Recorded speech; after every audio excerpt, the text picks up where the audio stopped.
শান্তি আলোচনার মধ্যে ৩ ব্যাংকে ডাকাতির ঘটনায় কেএনএফ এর সঙ্গে সব ধরনের আলোচনা বন্ধ ঘোষণা করেছে বান্দরবান শান্তি প্রতিষ্ঠা কমিটি। এদিকে ব্যাংক ডাকাতির ঘটনা বান্দরবান জুড়ে আতঙ্ক ছড়িয়েছে। রুমা ও থানচিতে কিছু দোকানপাট খুললেও স্বাভাবিক হয়নি পরিস্থিতি। রুমা ও থানচির ৩ ব্যাংকে ডাকাতির ঘটনায় এখনও কাটেনি আতঙ্ক।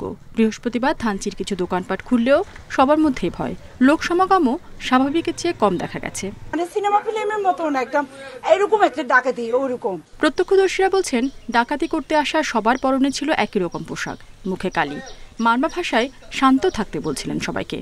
সাইজে অত বড় না, খাটো করা আর কি, চুল লম্বা ছিল, সবার অস্ত্রধারী ছিল।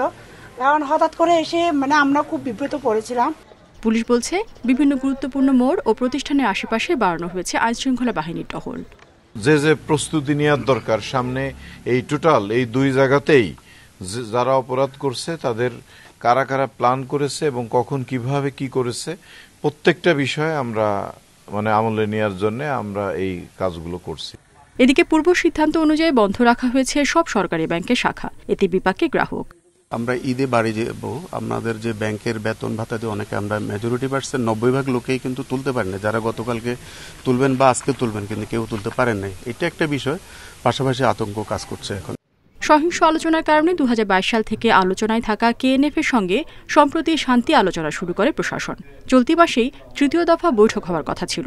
তবে ব্যাংকে ডাকাতির ঘটনায় কেএনএফ এর সঙ্গে সব আলোচনা স্থগিত ঘোষণা করেছে জেলা শান্তি প্রতিষ্ঠা কমিটি।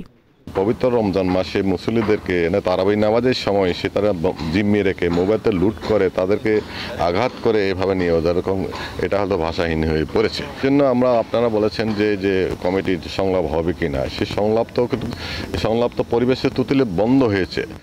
মঙ্গলবার রাতে রুমায় সোনালী ব্যাংকের শাখায় হামলা করে অস্ত্রধারীরা কোনো টাকা নিতে পারেনি। তবে বুধবার দুপুরে থানচিতে সোনালী ব্যাংক ও কৃষি ব্যাংকের 2টি শাখা থেকে 17.5 লাখ টাকা নিয়ে যায় ডাকাতরা। Independent news.